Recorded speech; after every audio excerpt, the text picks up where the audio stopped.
Hello students, welcome to this powerful session. आइए करते हैं रीस्टार्ट, आप और हम एक साथ। तो आज बारी है रे ऑप्टिक्स के जनवरी के 2026 के पीवाईक्यूज की फर्स्ट अटेम्प्ट के।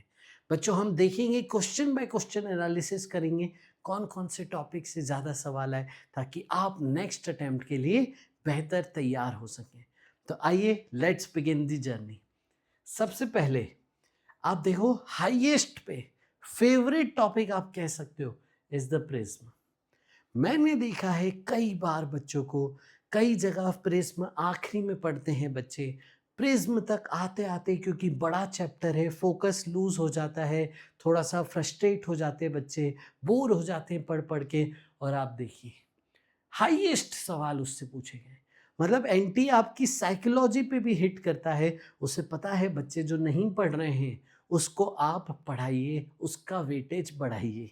यहाँ पे देखिए ऑप्टिकल इंस्ट्रूमेंट में भी हमें सेम चीज़ देखने को मिली। काफ़ी दिनों से, काफ़ी सालों से सवाल नहीं आ रहे थे, इस बार आपको सवाल देखने को मिला।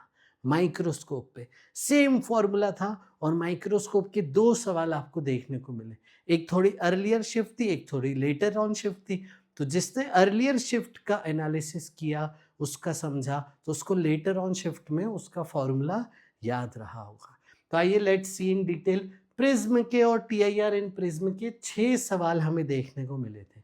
लेंस के सारे cases, convex, concave, lens formula, lens maker formula, इनसे 4 सवाल आपको देखने को मिले। कॉम्बिनेशन ऑफ लेंसेज पे 3 सवाल, क्रिटिकल एंगल और बेसिक ऑफ रिफ्रैक्शन पे 2 सवाल। आप देखिए मिरर पे तो बेचारे पे वेटेज ही नहीं दिया गया, मिरर पे कोई वेटेज ही नहीं दिया गया। एक सवाल मिरर पे, कर्व्ड सरफेस रिफ्रैक्शन पे एक सवाल था, ऑप्टिकल इंस्ट्रूमेंट पे जैसा मैंने बताया 2 सवाल थे, पैरेलैक्स मेथड पे एक सवाल था। आपको 12th में एक्सपेरिमेंट है, एक्सपेरिमेंट भी आपके सिलेबस का हिस्सा हैं। ये बात आपको बहुत अच्छे से पता होनी चाहिए। Experiments are part of your syllabus. आप एक्सपेरिमेंट अच्छे से करिए 12th क्लास के। उनसे देखिए आया बहुत बेसिक फंडामेंटल सवाल था, ठीक है, बहुत फंडामेंटल सवाल था, अभी बताऊंगा मैं आपको। लेकिन जो बच्चे साइकोलॉजिकली डर गए इसका नाम देख के, उसको नुकसान उठाना पड़ा। तो आइए बच्चों, लेट्स बिगिन द सेशन। लेकिन पहले मेरे को कमेंट करके आप बताओ कि आप इन टॉपिक्स में किस में तैयार थे, आपकी शिफ्ट में आपका परफॉर्मेंस कैसा था रे ऑप्टिक्स में, और क्या आपने सीखा अप्रैल अटेम्प्ट के लिए। First problem on your screen ये रहा। एक कॉलिमेटेड बीम, कॉलिमेटेड मतलब वेल डिफाइंड पैरेलल बीम है, of diameter 2 mm is propagating along the x axis. सबसे पहले आप उसका डायग्राम बना लीजिए। यस, 2 mm डायमीटर की एक पैरेलल बीम ऑफ लाइट ऐसे ट्रेवल कर रही है। Yes, the beam is required to be expanded. इसको साइज बड़ा कर रही है, साइज बड़ा करना आपकी रिक्वायरमेंट है। और साइज कितनी करना चाहते हो आप? 14 mm, using a system of 2 convex lenses. 2 convex lens का यूज करके आपको करना है। The first lens has focal length 40 mm. What is the focal length of second lens? बहुत बेसिक सवाल था ये, सिर्फ रे डायग्राम से होने वाला सवाल था। आइए देखिए, मैं क्या कर रहा हूं, मैं यहाँ पे एक सिंगल रे ही ले लेता हूँ। इसकी साइज देखो, यहाँ पे 2 mm है, मैं बीच में प्रिंसिपल एक्सिस मान लेता हूँ, सिमेट्रिकल केस बना देता हूँ। और यहाँ पे 1 mm साइज का, जैसे हम ऑब्जेक्ट लेते थे ना, वैसे 1 mm साइज का आप ले लीजिए। इसकी फोकल लेंथ पे इमेज बन जाएगी। ये डिस्टेंस आपका 40 सेंटीमीटर है और ये लेंथ आपकी 1 है, ठीक है। अब सर ये तो हमें पता है पैरेलल रे आ रही, फोकस पे कन्वर्ज हो जाएंगी। यहीं तक सोच नहीं रखनी थी आपको, आपको इसके आगे भी सोच को एक्सपांड करना था। यहां से रे आगे जाएगी और यहां पे एक और फोकस की एक और कॉन्वेक्स लेंस लेनी थी, जहां से फिर वापस से पैरेलल हो जाए rays. This was the phenomena. कई बार बच्चों की सोच यहीं पे खत्म हो जाती है, लेकिन इसके आगे भी सोचना था कि बीम कन्वर्ज हुई, लेकिन इसके बाद वापस ये ऑब्जेक्ट बन जाएगा और इससे रेज फिर डाइवर्ज होने लगेंगी। तो दिस वाज द केस। अच्छा, आपको फाइनली पैरेलल चाहिए वापस, यानी ये जो दूरी है ये तो फोकस हो जाएगी, सेकंड फोकस है ना, सेकंड लेंस का फोकस फोकस पे होगा तभी तो पैरेलल होगा, है कि नहीं बच्चों। अब देखिए ये है ना, कितना इजी सिमिलर ट्रायंगल पे सवाल था। अगर मैं इसे थीटा मान लूं तो ये थीटा हो जाएगा, इस ट्रायंगल का टेन थीटा इस ट्रायंगल के टेन थीटा से बराबर करके आंसर आ जा रहा है। दिस इज हाउ द सवाल वाज। सिर्फ रे डायग्राम पे बेस्ड ये सवाल था, परपेंडिकुलर अपॉन बेस। यस, बाद में कितनी आपको साइज करनी है 14, तो आपने सिमेट्रिसिटी ले लिए तो ये साइज आप ले लीजिए 7, बीच में प्रिंसिपल एक्सिस है, तो परपेंडिकुलर अपॉन F2 और सॉल्व करके F2 आ गया देखिए 280। तो the answer is 280 my friend. Next सवाल माइक्रोस्कोप का सवाल आ गया, ठीक है, माइक्रोस्कोप का सवाल आ गया। आइए माइक्रोस्कोप का मैं आपको पूरा रे डायग्राम बता दूं। कंपाउंड माइक्रोस्कोप की ये थी कहानी, जहां पे एक थी ऑब्जेक्टिव लेंस, एक थी आईपीस।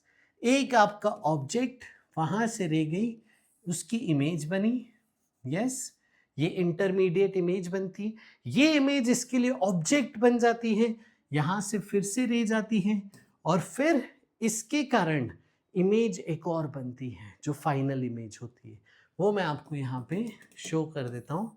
ये हो गई आपकी फाइनल इमेज। आप चाहें तो रे डायग्राम पूरा कंप्लीट बना सकते हैं। यस, ठीक है बच्चों, डन। ये रहा, ठीक है, ये पूरा यहाँ पे आके इंटरसेक्ट कर रहे हैं, ऐसा आप रे डायग्राम बना सकते हैं, ठीक है। अब देखिए यहाँ पे दो केसेस होते हैं। जब इमेज इन्फिनिटी पे होती है उस केस को कहते हैं नॉर्मल एडजस्टमेंट। यहाँ पे देखिए नॉर्मल एडजस्टमेंट की बात हो रही थी। नॉर्मल एडजस्टमेंट मतलब आपकी जो इमेज है वो इन्फिनिटी पे होनी चाहिए, यानी ये जो ऑब्जेक्ट है, सेकेंड लेंस का जो ऑब्जेक्ट है वो इसके फोकस पे होना चाहिए, तब आपकी ये जो इमेज है ये इन्फिनिटी पे मिलने लगेगी। तो इन्फिनिटी पे मिलेगी तो ये दोनों रेज पैरेलल हो जाएंगी, ठीक है, गॉट इट। ये आपका रे डायग्राम हो गया। अब इस सेटअप में मैग्नीफाइंग पावर का फॉर्मूला क्या था, MO। MO is magnification of this lens into capital D by FE। Capital D आपका नियर पॉइंट है जिसकी वैल्यू 25 सेंटीमीटर होती है। ये मैग्नीफाइंग पावर का फॉर्मूला था जब फाइनल इमेज इन्फिनिटी पे होती है। अब आगे बढ़ते हैं, एक और सर मैग्नीफाइंग पावर का फॉर्मूला था MO 1 plus D by FE। लेकिन ये कब था, जब इमेज नियर पॉइंट पे बने, लेकिन हमें नॉर्मल एडजस्टमेंट दिया तो हम ये वाला केस कंसिडर करेंगे। अब आपको एक और चीज यहाँ पे मेंशन थी, in microscope the object having focus of objective दिया था, आईपीस की फोकस दी थी, ट्यूब लेंथ दी थी 32 सेंटीमीटर, है ना। एनसीईआरटी में देखो डिफाइंड है, दोनों फोकस के बीच की लेंथ को यहाँ पे ट्यूब लेंथ कहते हैं। वो लेंथ में अगर मानूं और फिर से इसको डिराइव करूं तो आपका यही केस का फॉर्मूला कुछ ऐसे बन जाता है। यही फॉर्मूला ऐसे बन जाता है जब आप लेंथ ऑफ ट्यूब के टर्म्स में इस चीज को लिखते हो। तो बस हो गया सवाल, इसी फॉर्मूले पे सवाल है, L upon FO D by FE। और सेम कंसेप्ट पे एक बार और आगे की शिफ्ट में सवाल आया, वो अभी हम वापस करेंगे, तो ध्यान से इसको अच्छे से समझिए। L is 32, FO is 2, D is 25, FE is 4। तो 2 4 जा 8, 8 4 जा 25, 100। तो फाइनल आंसर है बेटा इसका 100। गॉट इट बच्चों? यस। नेक्स्ट प्रॉब्लम, ये क्या हो गया? Yes, now it's okay. तो let's move to the next सवाल। ये रहा प्रिज्म का सवाल, फेवरेट ऑफ एनटी। देखिए क्या कह रहा है, as the diagram shown the incident ray is parallel to the base of the prism. देखो मैं यहाँ पे बना देता हूँ आपके लिए, इंसिडेंट रे को बेस के पैरेलल किया गया, बेस का एंगल 45 दिया गया है, ये 45 है। अब देखो आपको z दिख रहा है, ये z दिख रहा है आपको, यस z मतलब ऑल्टरनेट एंगल लग सकते हैं यहाँ पे, तो ये 45 तो ये वाला 45, और यहाँ पे मैं अगर नॉर्मल बना दूँ तो ये एंगल 45 हो जाएगा। मतलब एंगल ऑफ इंसिडेंस बेटा आपको मिल गया 45 डिग्री। उसके बाद आगे क्या दिया है, refractive index of the prism दिया है √2, यानी मैं यहाँ पे जो R1 है वो कैलकुलेट कर लेता हूँ। स्नेल्स लॉ लगा सकते हैं हम simple, 1 into sine 45 equal to √2 sine R1। जिसने सवाल बहुत किए होंगे ना उसको ये डायरेक्ट पता पड़ गया होगा 30 डिग्री आएगा। देखो 1/√2 और आ जाएगा 1/2 साइन R1, तो यहाँ से R1 हो जाएगा 30 डिग्री। गॉट इट बच्चों? यस। तो R1 इज 30 डिग्री। आगे बढ़ते हैं। अब हमें R2 के बारे में कुछ जानकारी दी है क्या, आओ समझते हैं। हाँ देखो, द एमर्जेंट रे ग्रेजेस अलोंग द सेकंड सरफेस, यानी जो हमारी एमर्जेंट रे है, बाहर निकलते वाली रे, वो ग्रेस करते हुए जा रही है, यानी जो एंगल ऑफ एमर्जेंस है वो 90 डिग्री बन जाएगा। यानी अगर मैं सेकेंड सरफेस पे स्नेल्स लॉ लगाऊं तो √2 into sine R2 equal to 1 into sine 90, sine R2 आ गया बेटा 1/√2, R2 आ गया आपका 45 डिग्री, R1 आ गया, R2 आ गया। पूछा क्या है हमसे, आप पूछा है theta of the prism. Theta कौन से, देखो ये जल्दबाजी में एंगल ऑफ प्रिज्म मत बता देना। जो एंगल ऑफ प्रिज्म हम कैलकुलेट करते हैं R1 plus R2 75 degree. Sir 75 option में है, टिक करके आ गए, नहीं गड़बड़ हो जाएगी। यहाँ पे थीटा कौन सा दिया है, ये वाला थीटा दिया है। मतलब आप देखो हमारा ए कौन सा एंगल होता है, ये, और ये 45, ये थीटा, तो A plus 45 plus theta is 180 degree. फिर ए 75 यहाँ रखिए, 75 45 70 50 120, उधर जाके 60 इज द आंसर बच्चों। Option 1 is the correct answer. Next problem आपके सामने, फिर से प्रिज्म का सवाल। देखिए 22 जनवरी शिफ्ट 1, 22 जनवरी शिफ्ट 1 में देखेंगे, गिनना आप मेरे से 22 जनवरी शिफ्ट 1 में कितने सवाल है, मेरे साथ गिनिएगा। 22 जनवरी शिफ्ट 1 प्रिज्म का पहला सवाल, 22 जनवरी शिफ्ट 1 कॉम्बिनेशन ऑफ लेंसेज पे एक सवाल, 22 जनवरी शिफ्ट 1 एक और सवाल आपका, ये कौन सा है, कर्व्ड सरफेस रिफ्रैक्शन पे सवाल है। सेम शिफ्ट में रे ऑप्टिक्स के 3 सवाल हैं, और मैं आपको यहाँ पे एक और ऑब्जर्वेशन देखता हूँ, इस ही शिफ्ट में EMI पे भी 3 सवाल थे। यानी जिस बच्चे ने रे ऑप्टिक्स EMI थोड़ा सा कम पढ़े या छोड़ दिए, उनके लिए ये शिफ्ट बाय डिफॉल्ट बहुत डिफिकल्ट हो गई थी। सोचो आप इस चीज को, कितनी डिफिकल्ट हो जाएगी उस बच्चे के लिए जिसने 2 चैप्टर छोड़ दिए थे पुराने सालों के वेटेज के हिसाब से। तो इसीलिए वेल प्रिपेयर्ड होना बहुत जरूरी है। भले आपको ये शिफ्ट की अगर आप देखोगे डिफिकल्टी लेवल पे, शायद ये बहुत ज्यादा डिफिकल्टी नहीं रही फिजिक्स में, लेकिन जिस बच्चे की ये चैप्टर कमजोर थे, इतने सारे सवाल आ गए इन चैप्टरों से, तो ये अपने आप उस बच्चे के लिए डिफिकल्ट हो जाती। आइए तो कंसिडर एन इक्विलेटरल प्रिज्म, एक इक्विलेटरल प्रिज्म है, ये एंगल 60 डिग्री है, √2 आपका रिफ्रैक्टिव इंडेक्स है, ray of light is incident on its one surface at critical angle I, critical angle I पे इंसिडेंट है, emergent ray is found to graze along the other surface, यहां भी emergent रे graze होती हुई जा रही है, then angle of refraction at incident surface is close to. ठीक है, आ जाओ क्या बोल रहा है समझ लेते हैं। ठीक है, ये सेटअप है आपका, है ना। यहाँ पे आप क्या कह रहे हो, ग्रेज होते हुए जा रही है, तो ये 90 डिग्री है, ये R2 है। मैं यहाँ पे स्नेल्स लॉ लगा दूं, क्योंकि मुझे यहाँ पे कंडीशन दी है ग्रेजिंग की, तो आपका आ गया √2 sign R2 equal to 1 sign 90, यानी आपका R2 आ जाएगा साइन R2 इक्वल टू 1/√2। तो R2 बेटा आपको मिल गया 45 डिग्री। R2 आपको मिल चुका है 45 डिग्री। पूछा है आपसे R1, गिवन है A और R2, तो कैसे करेंगे? कितना आसान हो गया ये। 60 degree A equal to R1 plus R2 formula में बस आप वैल्यू डाल दीजिए और देखिए R1 क्या मिलता है यहाँ से, R1 मिल गया 15 डिग्री। यस, तो आपका angle of refraction at incident surface is 15 degree, यानी ऑप्शन 2। यस, तो आगे बढ़ते हैं। नेक्स्ट सवाल, ये सवाल ड्रॉप हो चुका था, अभी हम इसको सॉल्व करेंगे बेटा। सॉल्व करके हम देखेंगे कि ये सवाल ड्रॉप हो चुका था क्योंकि इसके आंसर्स मैच नहीं कर रहे। हो सकता है जब एंटी ने सॉल्व किया हो तो उनका थोड़ा सा मिस कैलकुलेशन हो गई हो, ठीक है, उन्होंने उस हिसाब से ऑप्शन बना दिए हो। लेकिन आप देखो आपका ये ड्रॉप क्यों हुआ, इसका रीजन बताता हूँ। देखो मैं चाहूँ तो इसको स्किप करके आगे निकल सकता हूँ, बट मैं चाहता हूँ आप वेल प्रिपेयर्ड रहे अगले अटेम्प्ट के लिए। तो let's look into this problem. एक थिन कॉन्वेक्स लेंस है जिसकी फोकल लेंथ 5 है और कॉन्केव लेंस है जिसकी फोकल लेंथ 4 है, are combined together and this combination has magnification m1 when object is placed 10 centimeter before the convex lens। आ जाओ बच्चों फटाफट से सर इसका सेटअप समझा दे रहे।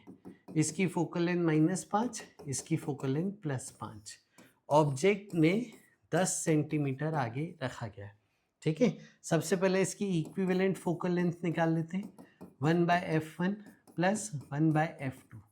जल्दी बताओ बच्चों क्या आ गया सॉल्व करके, LCM 20 cross multiply -1, F equivalent देखिए आ रहा है -20।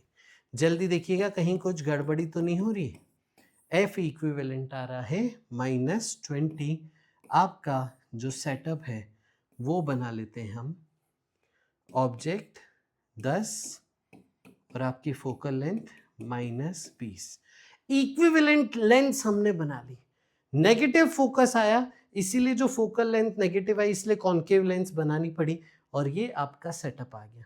अब आप लेंस फॉर्मूला लगाइए, v equal to u f upon u plus f कर देते हैं। तो लेंस फॉर्मूला से क्या बन रहा है, v u -10 f -20 upon u plus F, तो -10 -20 -30, v आ रहा है बेटा -20/3 और मैग्निफिकेशन जब आप निकालोगे v/u करके तो जल्दी से बताओ ये आ जाएगा 2/3 मैग्निफिकेशन प्लस ये आपका m1 आ चुका है। तो m1 कितना है यहाँ पे +2/3। अब देखिए सवाल आगे क्या बोल रहा है, ठीक है, सवाल क्या कह रहा है समझते हैं। Keeping the position of convex lens fix, object की फिक्स, ऑब्जेक्ट और लेंस कॉन्वेक्स को नहीं डिस्टर्ब किया है। 1 centimetre is introduce between the lenses by moving the contact lens away. Concave lens को थोड़ा सा दूर कर दिया, कितना दूर कर दिया, 1 सेंटीमीटर। यस, अब आपसे पूछा है इस हालात में मैग्निफिकेशन क्या होगा नया, वो होगा m2 और फिर m1/m2 रेशियो पूछा है। आइए जल्दी से मैं ये सॉल्व करवा दूं। तो ऑब्जेक्ट अभी भी बेटा कहाँ पे रखा हुआ है, 10 पे। तो ये वाला सेटअप कॉम्बिनेशन ऑफ लेंसेज का है, लेकिन इसमें चिपका के नहीं रखें तो ये वाला फॉर्मूला वैलिड नहीं कहलाएगा। यहाँ पे आपको बारी बारी से करना पड़ेगा, इसके लिए लेंस फॉर्मूला, इसकी इमेज, इसका ऑब्जेक्ट, इसके लिए लेंस फॉर्मूला, फिर फाइनल इमेज। समझे, आओ करते। सबसे पहले u -10 f +5, v क्या हो जाएगा, u f upon u plus F. Lens formula इस तरीके से हो जाता है, इससे मैं लेंस फॉर्मूला इससे मैं काम कर रहा हूँ। यस बेटा, आ जाओ फिर इसको क्या करोगे आप सॉल्व, बताओ जल्दी से। -50 upon -5, v comes out to be +10। v +10 आया, इसका मतलब आपकी इमेज यहाँ से 10 पे बनती, लेकिन 1 सेंटीमीटर पे ही लेंस आ गई, तो इसके लिए ये ऑब्जेक्ट हो गया है। अब ये ओ डैश बना देता हूं, o dash is object for concave lens. अब कॉन्केव लेंस के लिए क्या लिखोगे, u प्लस, और ये दूरी कितनी आएगी, ये दूरी बेटा आएगी 9, तो u लिखा जाएगा +9 और f लिखा जाएगा -4 और v आ जाएगा u into F -36 upon u plus F यानी 5, ये आपको मिलेगा। ठीक है, अब इसके बाद क्या करें सर, अब इसके बाद आपको मैग्निफिकेशन निकालना है। अभी कहानी खत्म कहाँ हुई, देखो इसका magnification m dash v by you -1 आ जाएगा। यहाँ पे मैग्निफिकेशन देखिए m double dash v by you is 9, तो ये आ गया -4/5। ठीक है बच्चे, यस, तो उनको मल्टीप्लाई करो, m dash into m double dash वो आ रहा है 4/5 विच इज m2। तो यहाँ पे m1 अपॉन m2 का रेशो पूछा था आपसे। m1 कितना आया, ये m1 आया था 2/3, तो m1 इज 2/3। m2 कितना आया 4/5, 4/5। आप देखिए क्या आ गया सॉल्व करके, ये कट के आ जाएगा 5/6। आप देखिए ऑप्शन में है ही नहीं। यस, इसके कैलकुलेशन को आप देखो, काफी कैलकुलेटिव ये सवाल बन रहा है ना। आप देखिए कितना ज्यादा टाइम लग गया इस सवाल को करने में। यानी अगर ये सवाल आता और सही भी जवाब होता, ठीक है, तो आपको बहुत मेहनत करनी पड़ती। Now imagine the condition of वो बच्चा जिसका ऑप्टिक्स अच्छा था, फिजिक्स मजबूत था, और उसने ये अटेम्प्ट किया, ये पूरी कहानी करके उसने सही जवाब निकाला, लेकिन उसको ऑप्शन में नहीं मिला वो जवाब। आप समझ रहे हो उस बच्चे की हालात क्या हो रही होगी, उसका कॉन्फिडेंस चूर चूर हो गया होगा, खत्म हो गया होगा उसका कॉन्फिडेंस इस सवाल के बाद। ठीक है, तो बच्चों टेम्परामेंट इसलिए ये ड्रॉप, अब एनटी ने तो ये सवाल ड्रॉप कर दिया। उस बच्चे का क्या, जिसने ये पूरी मेहनत करी, उसके टाइम तो गया ही गया, कॉन्फिडेंस जो गया वो अलग गया। तो देखिए एग्जाम में अच्छा करना कितना डिफिकल्ट हो गया उस बच्चे के लिए। आइए, the parallel beam of light travelling in air is incident on a convex spherical glass surface of radius of curvature 50 centimetre. आपकी लाइट कॉन्वेक्स सरफेस पे इंसिडेंट हो रही है। ये μ1 बेटा आपका हो गया 1, μ2 आपको दिया है 1.5। रेडियस ऑफ कर्वेचर देखिए, कॉन्वेक्स सरफेस है सेम डायरेक्शन में, तो +50 ले लीजिए, u आप इंफिनिटी ले लीजिए, v आपको निकालना है कर्व्ड सरफेस रिफ्रैक्शन के फॉर्मूला में वैल्यू रख देते हैं। फटाफट से बच्चों सॉल्व करो, कम ऑन गाइस, क्या आ जाएगा आंसर, μ2 1.5/v माइनस 1/इंफिनिटी 1.5 - 1/50। यस, तो 1.5/v इक्वल टू 0.5 अपॉन 50, ये हो गया, मल्टीप्लाई करके v आ जाएगा बेटा 150 इज द फाइनल आंसर। ये मत टिक करके आ जाना, अभी रुको रुको, सवाल पढ़ो पूरा। The rays converge to a point at a distance x from centre. Centre से दूरी पूछी है जनाब आपसे, तो यहां से 150 पे आपकी बन तो गई रे इमेज, लेकिन सेंटर तो 50 पे था ना रेडियस पे, तो ये दूरी x है। x बताइए कितनी हो गई, x हो गई बेटा 100, तो फाइनल आंसर है इसका 100। आया बच्चों समझ में, तो the final answer is 100। Got it बच्चों। आइए नेक्स्ट प्रॉब्लम आपके सामने ये रहा, पैरेलैक्स मेथड पे सवाल, सिर्फ बेसिक टर्मिनोलॉजी पे सवाल है।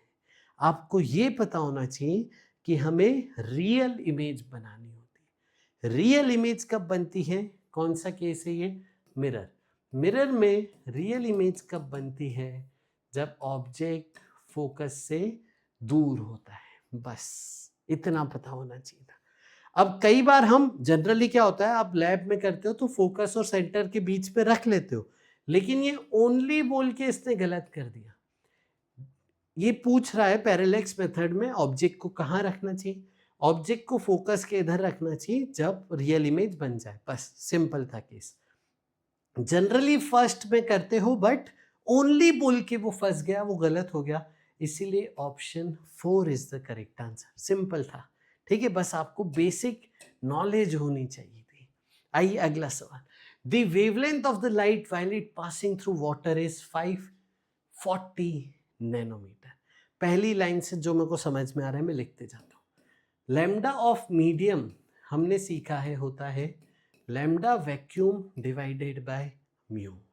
यस, तो लैम्डा ऑफ मीडियम कितना हो गया 540 equal to lambda of vacuum, और आपको वाटर का म्यू दिया है 4/3। तो यहां से वैक्यूम की आपको वेवलेंथ मिल गई। यही वेव वैक्यूम में होती तो इतनी वेवलेंथ होती, यही वेव पानी में है तो 540 वेवलेंथ है। आगे बढ़ते, the refractive index is 4/3. The wavelength of the same light when it passing through a transparent medium having refractive index, ओहो, अब आपसे पूछ रहा है नए मीडियम में, तो हमारा फॉर्मूला यही तो रहेगा। बस यहां से जो लैम्डा नॉट निकाला वहां रख देते, तो 540 इंटू 4/3 डिवाइडेड बाय 3/2। तो लेट्स सॉल्व इट बेटा। 3 3 जा 9 है ना, यहाँ 3 से काटोगे तो ये 180, फिर 3 से काटोगे तो 60, 60 into 4 240 into 2 480 is the answer. ठीक है, 480 इज द आंसर। कौन सा? ऑप्शन 2। गॉट इट बच्चों? तो 480 आंसर है ना। ये फॉर्मूला आपको नहीं पता है तो फॉर्मूला याद होना चाहिए, बेसिक रिफ्रैक्शन पे सवाल है। अगर आपने देखा इतना कैलकुलेशन, उससे तो कितना किस्मत वाली शिफ्ट थी। यस, आइए। A thin prism with angle 5 degree, refractive index 1.72 is combined with combination of prism पे सवाल, combined with another prism mu2 1.9 और उसका एंगल ऑफ प्रिज्म नहीं दिया है, और लास्ट में पूछा है एंगल ऑफ प्रिज्म बताइए। कंडीशन क्या है यहाँ पे देखिए, कंडीशन है डिस्पर्जन विदाउट डेविएशन। यहाँ पे नेट डेविएशन 0 है, बस ये कंडीशन है ना। बच्चे प्रिज्म तक ही नहीं पहुंच रहे, फिर प्रिज्म जो बच्चे कर रहे हैं डिस्पर्शन विदाउट डेविएशन और डेविएशन विदाउट डिस्पर्जन, वो बहुत कम बच्चे करते हैं। और देखिए उसी सवाल उसी कंसेप्ट पे हिट किया गया। यस, आइए। तो डेल्टा 1 प्लस डेल्टा 2, डेल्टा 1 का डेल्टा डेविएशन का फॉर्मूला ये रहा, दूसरे के डेविएशन का फॉर्मूला ये रहा। बस सिंपल वैल्यू डालिए, सॉल्व करिए, you will get the answer. 1.72 minus 1 0.72 into 5 plus 0.9 into A2 equal to 0। A2 कितना आ गया बच्चों? आओ कर लेते हैं। 72 इंटू 5/9, 72/9 कितना आ जाएगा? 8, 8 इंटू 5 4। तो A2 इज बेटा 4 डिग्री, ऑप्शन 3। यस, नेगेटिव क्यों आया सर? नेगेटिव इसलिए आया क्योंकि अपोजिट रखने पड़ते हैं। एक प्रिज्म ऐसे रखोगे तो एक प्रिज्म ऐसे रखोगे, तब जाके आपका ये केस आता है, इसीलिए वो A2 नेगेटिव आएगा। ठीक है बच्चों, आइए next. Critical angle, basic of refraction पे सवाल है। Consider a light travelling from medium A to medium B separated by plane interface. A से B जा रहे हो, A से B जा रहे हो और TIR हो गया। ओके सर, अब आपको देखो A की स्पीड दी है और B की स्पीड दी है, ठीक है। तो देखो A की स्पीड क्या होती है? c/μ। यस, और B की स्पीड क्या होती है? c/μ। ये रही आपकी स्पीड। आपसे पूछा है क्रिटिकल एंगल की वैल्यू बताइए। क्रिटिकल एंगल क्या होता है बेटा? ये मैं डायग्राम रीड्रॉ करता हूँ क्रिटिकल एंगल के लिए, ठीक है। डायग्राम को देखिए, रीड्रॉ कर रहे हैं। जब ग्रेजिंग होती है तब क्रिटिकल एंगल होता है 90 डिग्री IC। यस, तो आप देखिए μA sin IC equal to μB sin 90। Simple, और क्रिटिकल एंगल तो हमें फॉर्मूला ही याद होता है, साइन आई सी क्या होता है, sign I C mu two by mu one, है ना, या फिर इस केस के लिए mu B by mu A. Yes, अब देखिए यहाँ से आप रेशियो लोगे ना तो ये आ जाएगा v a by v b, v a और वी बी को डिवाइड करिए जल्दी से, तो 24/27 कट करके 8/9, तो साइन इनवर्स 8/9 आंसर है। कहाँ है ऑप्शन में, कहाँ है ऑप्शन में, कहाँ है ऑप्शन में, कहाँ है ऑप्शन में, नहीं है ऑप्शन में। यानी साइन थीटा नहीं है, आपको बताना था, आपको टेन कॉट कॉस ये सब निकालना था। तो आप सिंपल ट्रायंगल बना लीजिए ना, 8 9 है ना, perpendicular upon hypotenuse, 8 9 Pythagoras theorem लगाइए, बेस निकालिए, √17 आ जाएगा।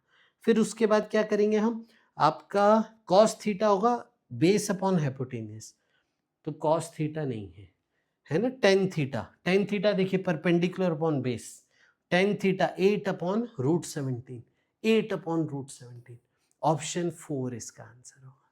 आइए नेक्स्ट सवाल आपके सामने, प्रिज्म, फिर से प्रिज्म, देखिए कितना भरा पड़ा है prism, prism of angle 75 degree और उसका √3 रिफ्रैक्टिव इंडेक्स दिया है, coated with a thin film of refractive index at back exit surface.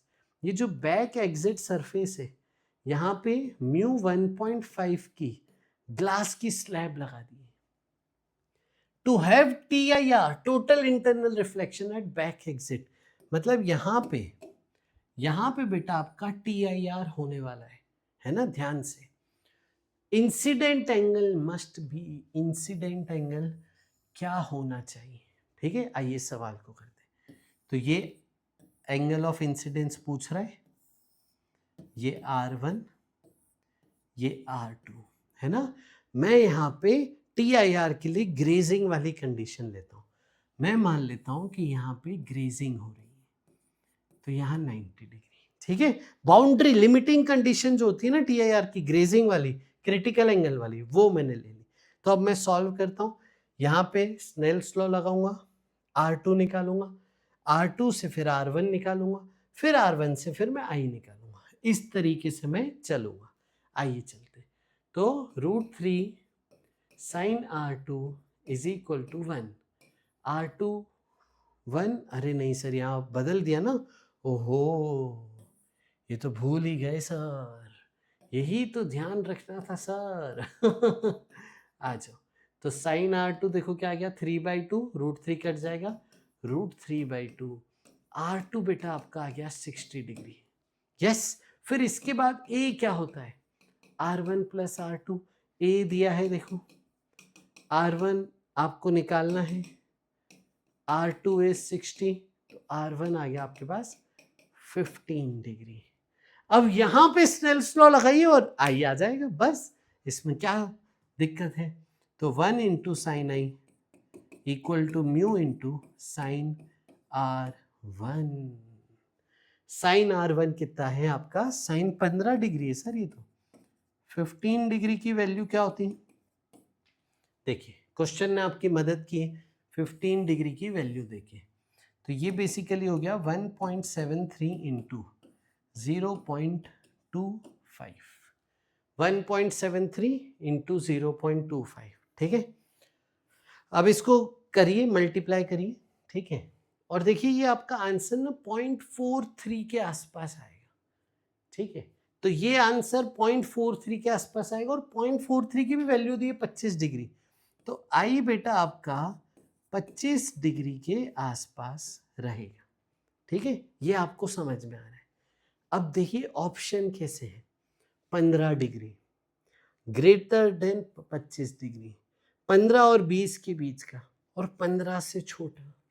अब देखो TIR की कंडीशन आपने बाउंड्री कंडीशन निकाली है, सिर्फ 25 टिक करके मत आ जाना सर, 25 25 ऑप्शन 2 गलत हो जाएगा, वो ध्यान से सुनो। अगर आप चाहते हो TIR हो तो इंसिडेंस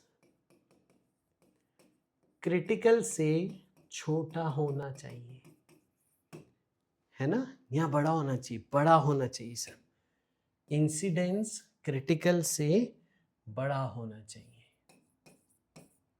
ठीक है बच्चों, इंसिडेंस ना क्रिटिकल से बड़ा होना चाहिए, तो R2 यहाँ बड़ा होना चाहिए। R2 को बड़ा करोगे ना जब आप, तो इस रिलेशन में आप देखो R2 जब बड़ा होगा तो R1 छोटा हो जाएगा। R1 छोटा होगा तो स्नेल्स लॉ से I छोटा हो जाएगा।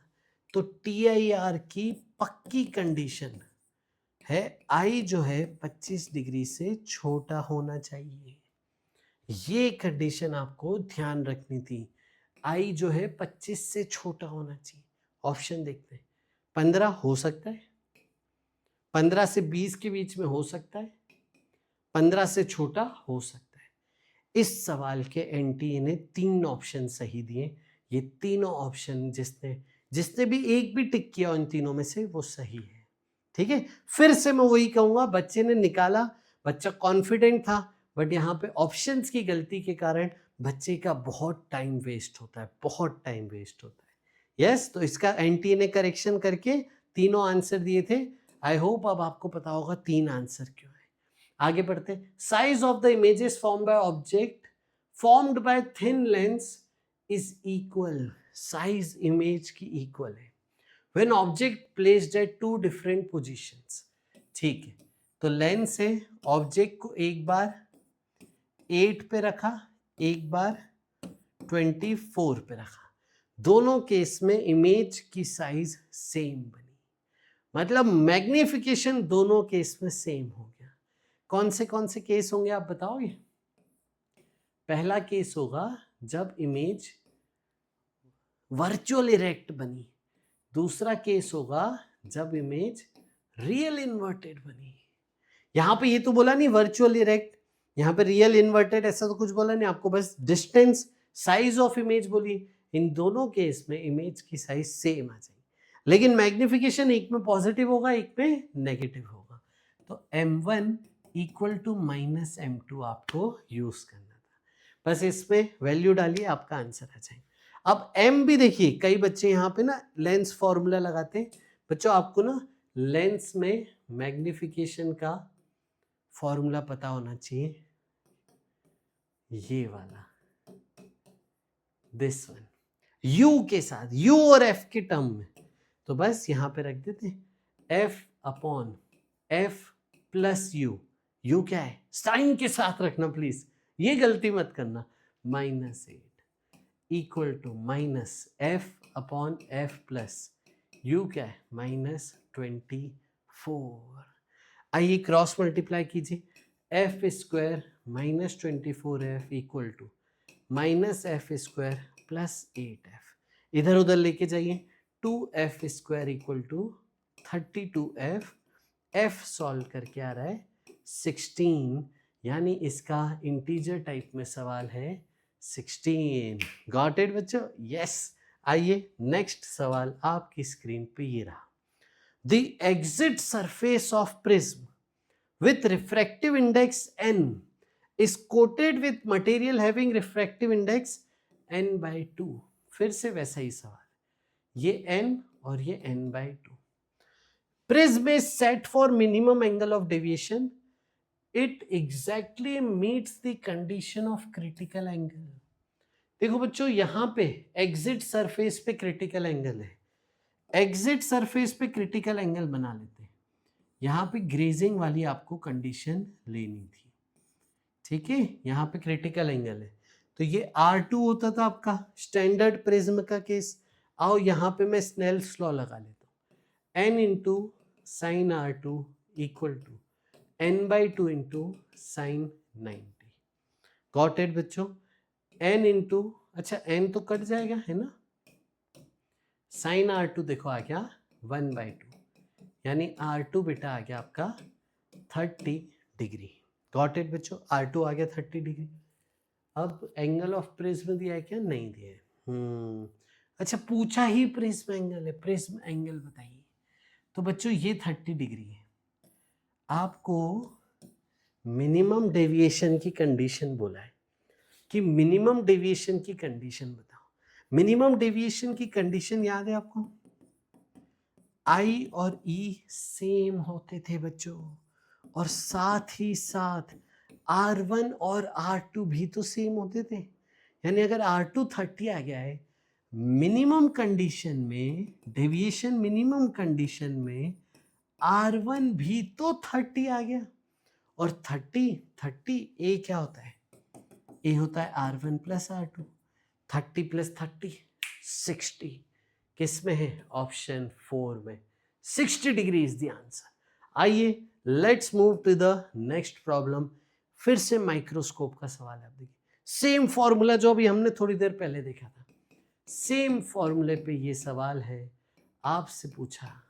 आइए, length of the tube 10, focal length 2, दूसरे की फोकल लेंथ 5, सॉल्व करिए 25। और आपसे क्या बोला है? इस का मैग्निफिकेशन 5 की पावर k में बताइए। तो ये 5 स्क्वायर हो गया ना 25, तो k क्या हो गया? 2। यस, सेम सवाल अभी थोड़ी देर पहले आया था। माइक्रोस्कोप के नॉर्मल एडजस्टमेंट को मैंने दिखाया था, फर्स्ट शिफ्ट में ही सवाल था, और वही फॉर्मूले पे बेस्ड एक और सवाल। आइए next, distance between object and 3 times magnified real image, यानी मैग्निफिकेशन है -3, 40 है। ठीक है, हाँ ध्यान से समझो। आपका कॉन्केव मिरर है, ऑब्जेक्ट है, यस, इमेज है, इमेज 3 टाइम्स है, और ऑब्जेक्ट और इमेज के बीच की दूरी है 40 सेंटीमीटर। सही लिखा है मैंने? एक बार फिर से पढ़ लो। Distance between object and image is 40 centimetre, और आपसे पूछा है फोकल लेंथ बताइए। अभी बता देते हैं सर, आ जाओ बच्चों। ये दूरी मैं x मान लेता हूं, ठीक है? तो u क्या हुआ यहाँ पे? u हुआ -x, v क्या हुआ देखो, x प्लस 40, डिस्टेंस हो गया x प्लस 40, लेकिन माइनस साइन के साथ। तो u हो गया -x, v हो गया -x प्लस 40। अब इसको देखिए मैग्निफिकेशन में रखिए, -v/u से -3 equal to x plus 40 upon -x, cross multiply कीजिए, 2x इक्वल टू 40, x आ गया बेटा 20, x 20 आ गया। मतलब इफेक्टिवली आपको क्या मिला? u मिल गया -20 और v मिल गया 20 प्लस 40 -60। अब आपसे पूछा है फोकल लेंथ बताइए, तो अभी आ जाइए फोकल लेंथ बता दीजिए, मिरर फॉर्मूला लगा दीजिए, या फिर मैग्निफिकेशन का फॉर्मूला लगा दीजिए, कैसे भी कर लीजिए, आपको आ जाएगा आंसर। -60 -1/20 equal to -1/f। देखिए 3 से मल्टीप्लाई कीजिए, 3 3, तो 1 और 3 4, 60/4 15, -15 is the answer. Got it बच्चों? नेक्स्ट सवाल देखिए, ये सवाल देखिए, मैं आपको बताऊंगा नहीं करके, आपको लगेगा कितना इजी पूछा है ये, कितना इजी पूछा है ये, लेकिन है बड़ा डरावना। बच्चे को पढ़ के लगेगा कितना बड़ा सवाल है, कितने सारे ऑप्शन हैं, बार बार 5-5 केस करूंगा क्या मैं सॉल्व सर? देखना आपको बता, you will enjoy the method. 5%, 5 लोग, P1, P2, P3, P4 and P5 recorded object distance and image distance using convex lens.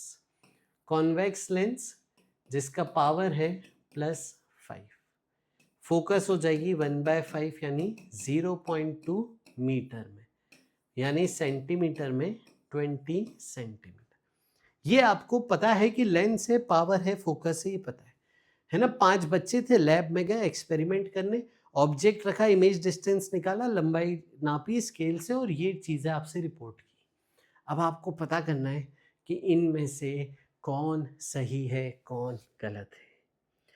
Given क्या डेटा? Focal length. तो मेरे को ये समझ में आ रहा है कि पहले ने क्या दी रीडिंग, तो u होगा -25, और आपकी लेंस से रियल इमेज बने तो v हो जाएगी +96। तो जो मेरे को मोटा मोटा समझ में आ रहा है यहाँ से कि सर देखो मैं क्या करता हूँ, लेंस फॉर्मूला लगाता हूँ, फोकल लेंथ निकालता हूँ। फोकल लेंथ अगर 20 के आसपास होगी तो मैं उसको सही मान लूंगा, फिर दूसरे का, फिर तीसरे का, फिर चौथे का, फिर पांचवे का, ऐसे में कर करके 5 बार लेंस फॉर्मूला लगाऊंगा, देखूंगा कहाँ पे फोकस है 20, कहाँ पे नहीं है फोकस है 20, जहां पे होगा वो सही, जहां पे नहीं होगा वो गलत। ऐसे में जमाने निकल जाएंगे। आपको ना कुछ छोटा तरीका अपनाना था, मैं बताता हूँ कैसे। लेंस है, आपको ये पता होता है कि फोकस 20 है, तो f और 2f वाली चीजें आपको पता होती हैं। अब आपको ये पता होता है कि ऑब्जेक्ट इधर है तो इमेज इस पे आएगी, ऑब्जेक्ट 40 तो इमेज 40, ऑब्जेक्ट यहाँ पे बीच में होगी तो इमेज बियॉन्ड 40, ऑब्जेक्ट आगे बढ़ता है तो इमेज इधर जाती है और बड़ी होती जाती है। अगर ऑब्जेक्ट ऐसा जा रहा है तो इमेज ऐसे जाती है, ये हमें पता होता है। अब आप देखो मैं बनाते जाऊंगा। ऑब्जेक्ट है 25 पे, 25 कहाँ पे होगा सर, ये O1, तो इसकी इमेज यहाँ पे बननी चाहिए I1, और पढ़ते हैं, ठीक है। ऑब्जेक्ट 2 है 30 पे, 30, तो आप इधर आए, ठीक है, 30 पे थोड़ा सा बढ़ गए, है ना, तो ऐसे जाओगे तो ऐसे जाओगे, थोड़ा ऐसे जाओगे तो ये I2 यहाँ पे होनी चाहिए, I2, ठीक है। फिर 35 यहाँ पे O3, फिर ये इमेज 3। गॉट इट बच्चों। अब देखो क्या है यहाँ, ये क्या है 45, 45 मतलब क्रॉस हो गए, तो बियॉन्ड 2f जब होते हो तो यहां पे इमेज बनेगी I4, और फिर I5 क्या है 50, 50 मतलब और दूर चले गए, और दूर चले गए मतलब आपका यहां पे आ गए O5, तो इसकी इमेज यहाँ पे बनेगी I5, मतलब 4 और 5 केस में इमेज डिस्टेंस 20 और 40 के बीच में होना चाहिए, और 1 2 3 में इमेज डिस्टेंस बाद में होना चाहिए, ठीक है, 40 से बड़ा।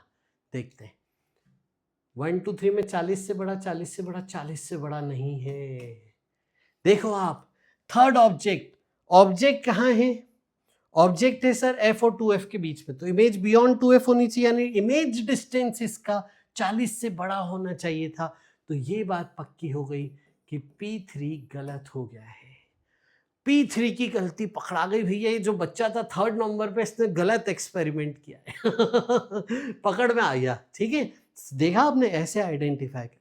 अब P3 कहाँ गलत है बताओ, रीडिंग P3 की गलत है, P4 यहाँ P3 नहीं है तो हटा दीजिए, सबकी गलत है, सबकी सही है गलत, और सिर्फ P3, अच्छा 1 और 4 में से अब आपको देखना है ना, तो आपका काम काफी आसान हो गया है। अब आपको 1 ऑप्शन और 4 ऑप्शन में देखना है। 1 ऑप्शन में बोल रहा है P2 को भी चेक कर लो, P2 को चेक कर लीजिए, U लिखिए -30, V लिखिए +62, एक के लिए लेंस फॉर्मूला लगा लेना, ठीक है, एक के लिए आप लेंस फॉर्मूला लगा लेना। अगर आपकी फोकस राउंड ऑफ करके 20 तक पहुंचती है तो सही मान लेना, थोड़ा सा 20 से आगे पीछे होगा बट राउंड ऑफ करके 20 के आसपास आ जाए तो आप बोलोगे इंटेंशन सही था, रीडिंग सही ली उसने, और वो आएगी, आप सॉल्व करना। तो इसीलिए P2 सही माना जाएगा, तो ये भी गलत, आपका 4th ऑप्शन सही हो जाएगा। गॉट इट बच्चों, ऐसे ये करना था सवाल, है ना।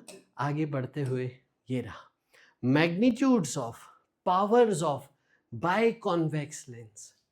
एक आपके पास बाइकॉन्वेक्स लेंस है, R1 R2, म्यू है 1.5, ठीक है, ये एक आपकी लेंस है। एंड प्लेनो कॉन्केव लेंस, एक प्लेनो कॉन्केव लेंस है 1.7, इसका रेडियस इन्फिनिटी, इसका रेडियस R, सेम, अच्छा दोनों के पावर सेम, दोनों के फोकल लेंथ का मैग्नीट्यूड सेम, ठीक है, साइन अलग अलग होगा, मॉड में सेम बोला है।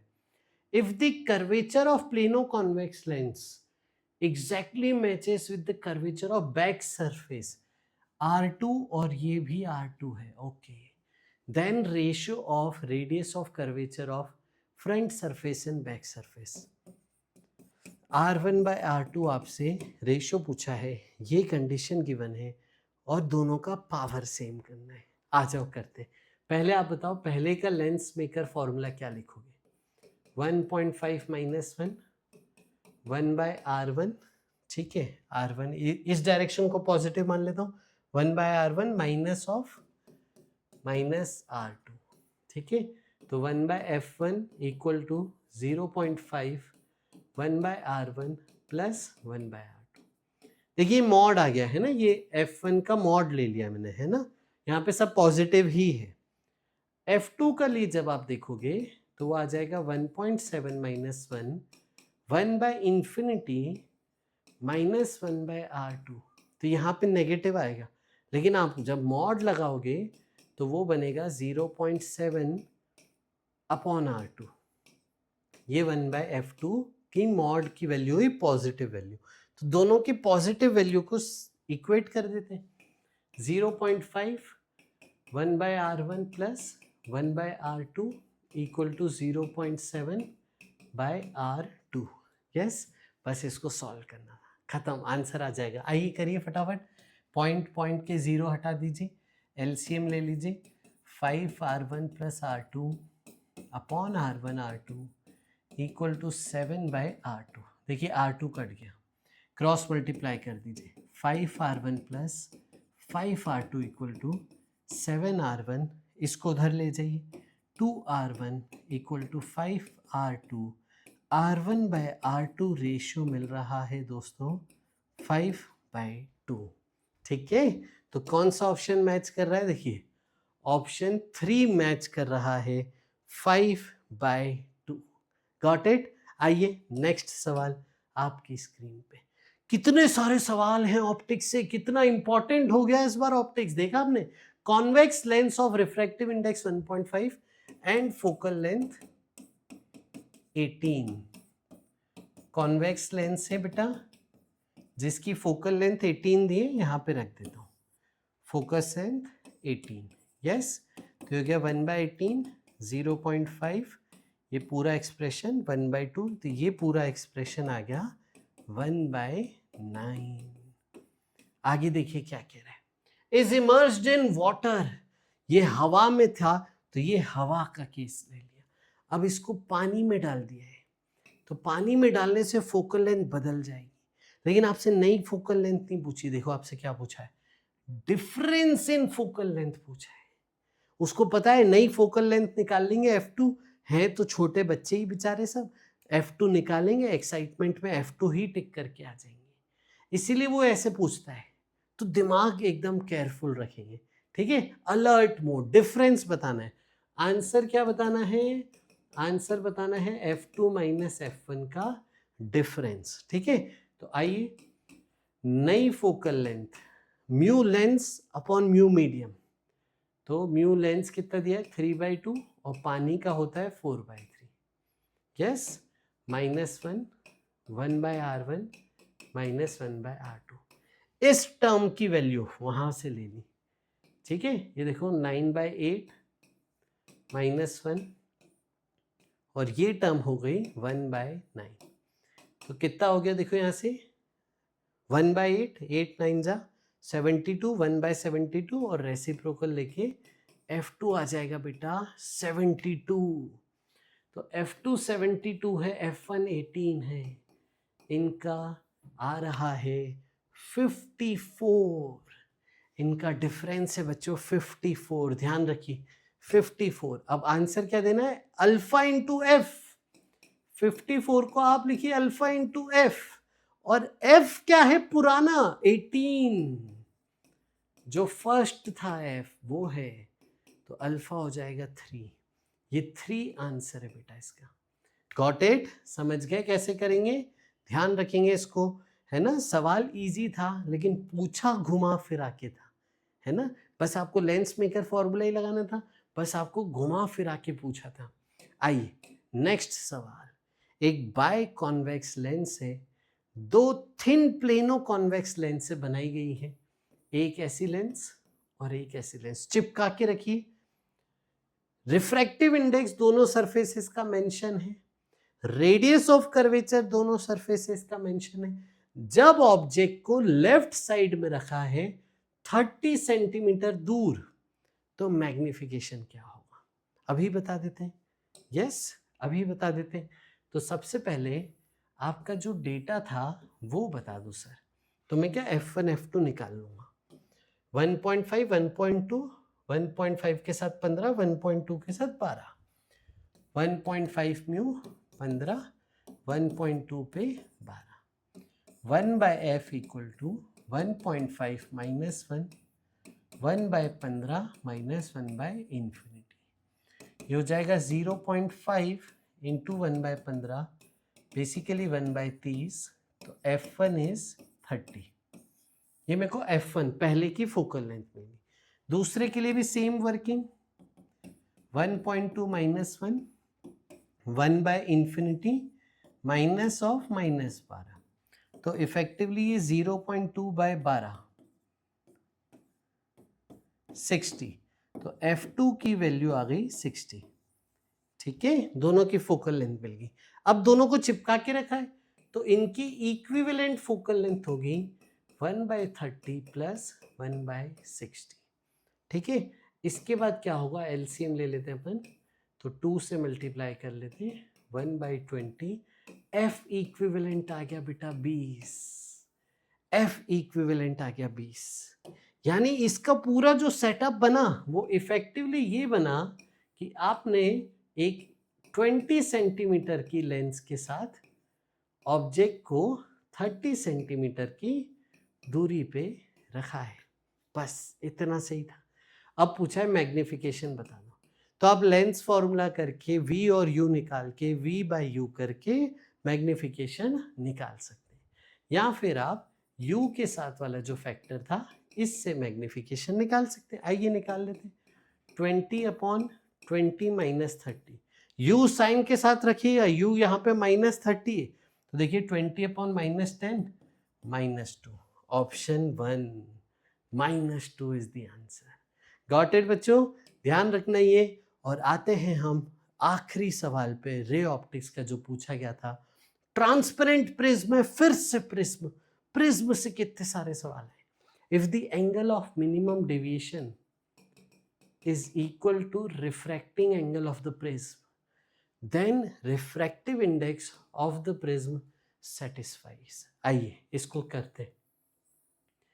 ये जो है A है, ठीक है, मिनिमम एंगल पे कंडीशन क्या होती है वो मैं बता देता हूँ। ये एंगल I होता है, I और E सेम होते हैं, तो E को भी R लिख दो।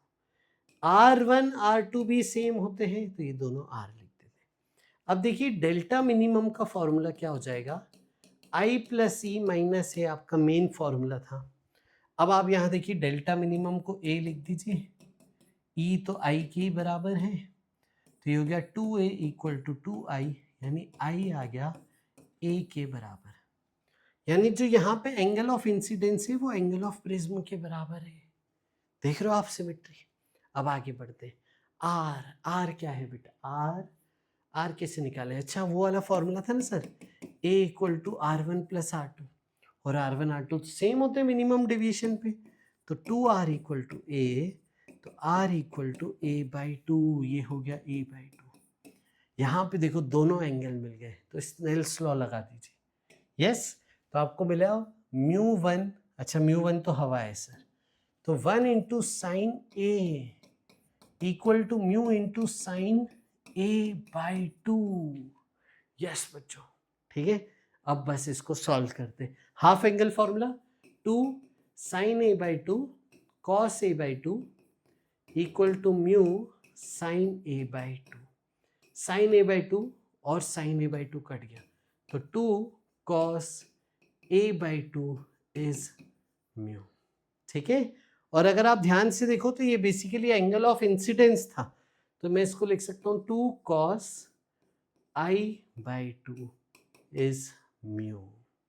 I की वैल्यू आपको पता है कहाँ से कहाँ होती है, 0 से 90 होती है। एक बार I को 0 रखो तो म्यू की एक वैल्यू आ रही 2, एक बार आई को 90 रखो, 90/2 45, तो म्यू की एक वैल्यू आ रही है √2, यानी म्यू जो है वो √2 और √2 और 2 के बीच में लाई करेगा।